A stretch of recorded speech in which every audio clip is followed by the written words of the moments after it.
सिया राम जय जय राम। सजनों, विश्वामित्र जी कौन है? आदि वंश के विश्वामित्र जी अक्सर की भूमि पर तपस्या करते हैं, साधना करते हैं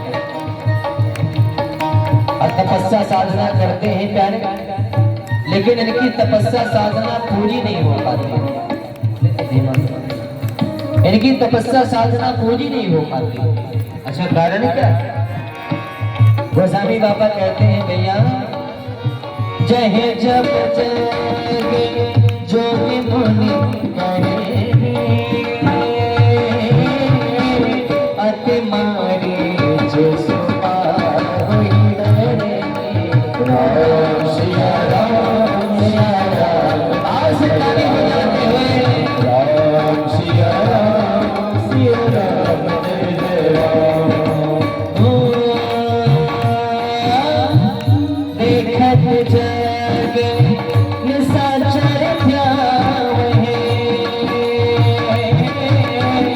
करहि उपकार मोहि दुख पावहि। राम सिया राम जय जय राम।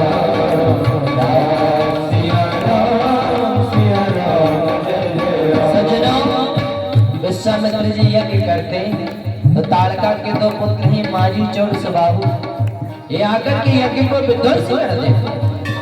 हवन कुंड में अगर हड्डी डाल देते, मांस डाल देते, रक्त भरा मटका डाल देते, सारा यज्ञ विध्वंस हो जाता है प्यारे, यज्ञ पूर्ण हो नहीं पाता। तो विश्वामित्र जी को बड़ी चिंता हुई। विश्वामित्र जी विचार करने लगे कि क्या किया जाए।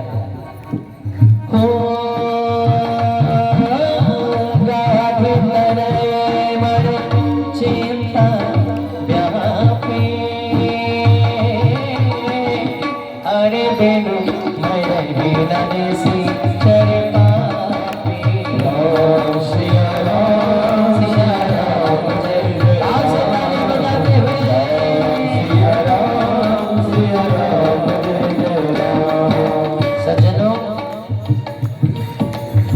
हमारे भगवान राम आज विश्वामित्र जी विचार करते हैं कि क्या करें। अच्छा आप बताओ, क्या विश्वामित्र जी इतने समर्थवान नहीं थे क्या कि मारी सुबाहु को मार सके? बोले भैया विश्वामित्र जी तो वो हैं जिन्होंने जो एक बार नाराज हो गए तो नाराज हुए ब्रह्मा जी के ऊपर तो नई सृष्टि बनाने लगे। एक बार त्रिशंकु को साथ शरीर स्वर्ग भेज दिया, वहां से देवराज इंद्र ने सज्जनों नीचे जमीन पर उल्टा फेंक दिया और उल्टा फेंका तो सज्जनों विश्वामित्र जी नाराज हो गए। अब विश्वामित्र जी जब नाराज हो गए प्यारे, तब विश्वामित्र जी ने कहा कि तुम पीछे में रुक जाओ। पीछे में रोक दिया, दूसरा स्वर्ग जैसा वैभव बना डाला। इतने शक्तिशाली विश्वामित्र और इतने नई सृष्टि बनाने लगे। बोला महाराज संतान के लिए,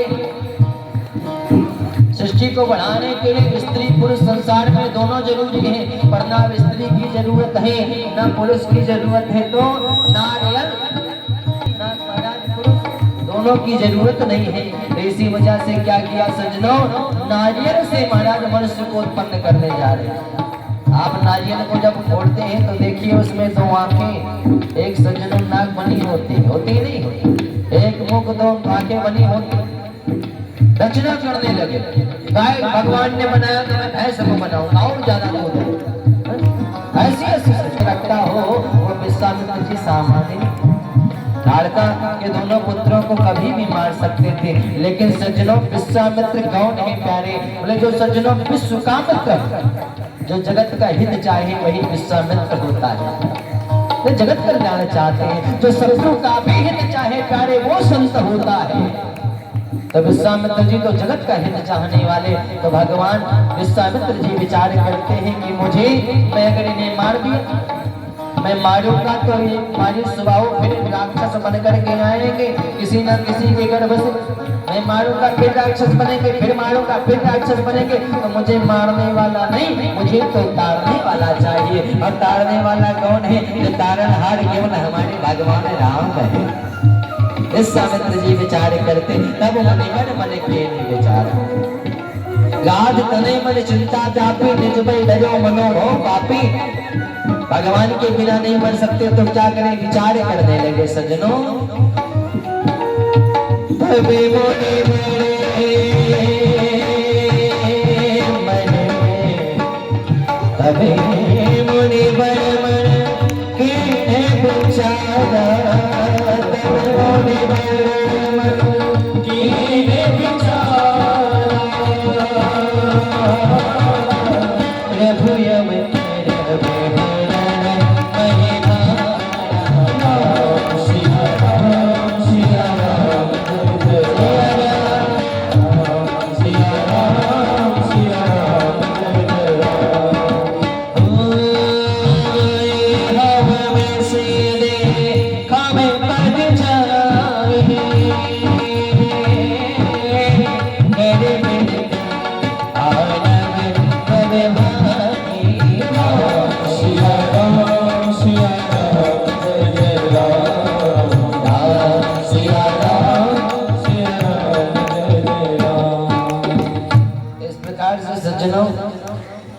हमारे विश्वामित्र जी विचार करते हैं कि हमें मारने वाला नहीं, हमें तो तारने वाला चाहिए। और तारने वाला चाहिए तो क्या क्या भोले बाबा का ध्यान लग गया। तो महादेव तुरंत ध्यान में बताए कि ऋषिवर चिंता क्यों करते हो, पृथ्वी का हरण करने, पृथ्वी के पाप का हरण करने वाला इस समय पृथ्वी पर जन्म ले चुका है।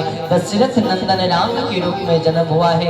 जाओ कनि विनती आनो दो भाई, राम लक्ष्मण के रूप में है। दशरथ से निवेदन करके राम लक्ष्मण को लाओ, वो तुम्हारे यज्ञ को पूरा करेंगे। अब तो महाराज प्रसन्न हो गए विश्वामित्र जी।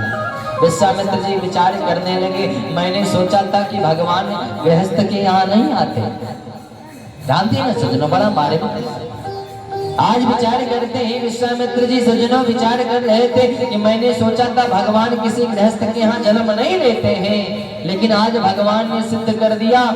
मैंने सोचा भगवान महात्माओं को मिलते हैं, ऋषि मुनि को मिलते हैं, तो मैं घर परिवार छोड़कर बाबा बन गया। लेकिन जब बाबा बन गया तो भगवान गृहस्थ के यहाँ पहुँच गए। ये तो भगवान ने धोखा किया। अगर भगवान ने हमारे बने बनाए घर को बिगाड़ करके वन में बदल दिया तो भगवान के बने बनाए घर को बिगाड़ करके मैं भी वन में बदल दूंगा। जाकर के उन्हें मांग करके लाऊंगा, जंगल जंगल उनको भी भटकाऊंगा। भाई हमारा घर परिवार छूट गया, भगवान को ढूंढने जंगल गया, जंगल से भगवान आकर गृहस्थ के यहाँ। इस वजह से सज्जनों क्या है ऐसा दशरथ के अंदर जो भगवान को अवतार लेके आना पड़ा। इस वजह से सज्जनों मेरे विश्वामित्र जी सज्जनों वहां से चल दिए हैं। अच्छा से सज्जनों चले गए। जब भगवान भक्त भगवान का दर्श की अभिलाष को लेकर के चलता है सज्जनों तो उसकी गति सामान्य नहीं रहती है। और सज्जनों संसार में सबसे तीव्र चलने वाला क्या होता है? संसार में सबसे तीव्र चलने वाला कौन सा वाहन है? संसार में सबसे तीव्र चलने वाला प्यारे हमारा मन होता है। मन सबसे तीव्र चलता है। यहाँ बैठे घर पे पहुंच गया, मन में आया ताला लगा के नहीं लगा, ध्यान लगाया मन ताला में पहुंच गया कि घर में दरवाजा ताला लग के आया, ये नहीं आया। यहाँ बैठे मन की गति प्यारे सबसे तीव्र होती है। और मन की गति किसकी? बोले भगवान की। लेकिन आज सज्जनों विश्वामित्र जी मन की गति से चले हैं। बहु विधि करते मनोरथ जाते लागे नहीं बात, अकर मज्जन सरयू जले भयो भूपे दरबार। जाकर के सरयू मैया में मज्जन किया है, सरयू मैया में स्नान किया है। प्यारे कोई भी ऋषि मुनि कहीं पहुंच जाता ना तो सबसे पहले वो यही देखता है कि आखिर इस स्थान की महिमा क्या है, इस स्थान की सबसे ज्यादा विशेषता क्या है। स्थान की महिमा विशेषता को देखते हुए वहाँ का अयोध्या का सबसे प्राचीन स्थल क्या है? बोले सबसे प्राचीन स्थल प्यारे सरयू मैया। सरयू मैया में जाकर स्नान किया है। प्यारे हमारे अयोध्या में सरयू मैया की बड़ी महिमा है, बहुत बड़ी महिमा है। सरयू मैया की महिमा प्यारे अपरंपार। सीताराम जी को प्यारे सीताराम जी को प्यारे राजधानी लागे, राजधानी लागे।